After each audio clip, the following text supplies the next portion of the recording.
If you have a rear bicycle shock with the Fox Eyelet bearings, this is not a Fox shock, but the bearings are all the same, and you don't have the $120 tool to get these things out when it comes time to do an air can service, you can still do it yourself. You will need a brake mounting bolt from a road bike. You will need this bearing drift thing from your Park Tool headset press, and you will need 2 of these. I think these are 1/2-inch fine thread bolts from Ace Hardware. They're 89 cents a pop. This is how you do it. Okay, so first thing we have to do is remove the bearings and this little inner axle thing. And this takes a little bit of a balancing act with the bench vise, but we're basically going to use the road bike brake bolt and press the bearing into this headset cup like so. So, very delicately going to balance the stuff.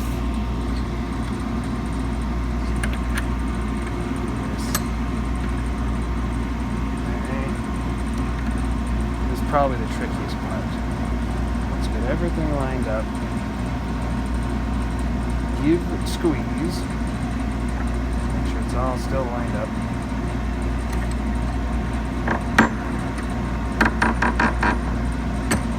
That's one bearing.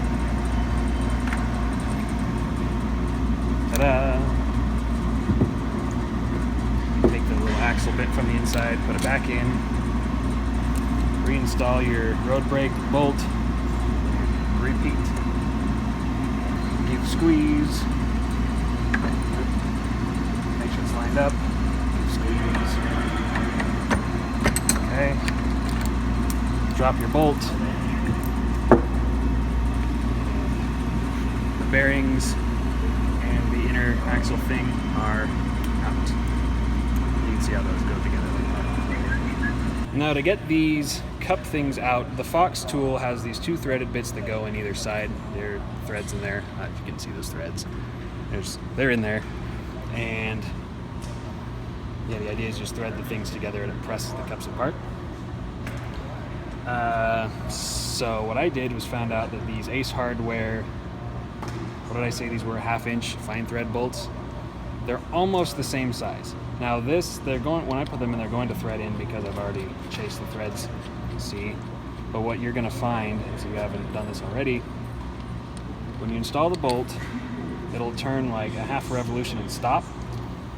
So what you have to do is basically chase the threads with a wrench. Use a socket wrench, because if you use a croissant wrench, you run the risk of scratching the stanchion when you slip. So just use a socket wrench, tighten it down, loosen it, and you repeat this over and over and over, and you're going to get a ton of like metal filings and crap out as you just chase out the threads. I think the thread pitch is exactly the same, it's just the threads on this are actually just a hair too small for these bolts. So you just chase the crap out of them, clean them real good, and then if you can see back in the middle there, you can see they're all nice and cleaned out. Get all the metal garbage out. And basically we're going to do the same as the Fox tool, where we thread one in one side, one in the other, center them, you'll feel them You guys just having a party today? contact each other, and then use your socket wrench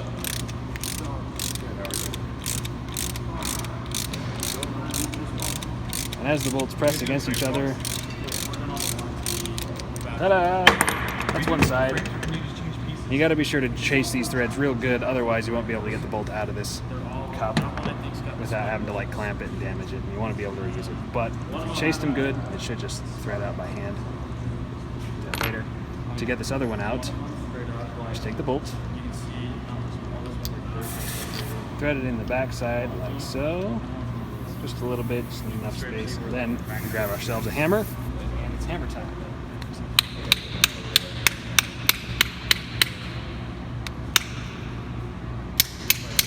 Don't hit the shock body or the stanchion because that'll suck. You just tap it, you can see it's coming out.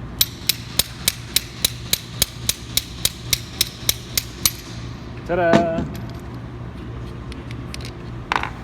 And now you have successfully removed your Fox Eyelet bearing kit without the stupid $120 tool.